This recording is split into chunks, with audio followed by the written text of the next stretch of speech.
ஒரு நிமிஷம், ஒரே ஒரு வசனம். நீதிமொழிகள் 16வது அதிகாரம் அதனுடைய 32வது வசனம்.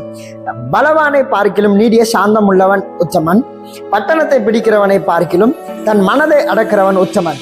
ஆமென். இந்த கர்த்தருடைய வசனம் ரெண்டு காரியத்தை குறித்து இப்படிப்பட்டவன் உத்தமன் அப்படின்னு சொல்லி கர்த்தருடைய வசனம் சொல்லுகிறது.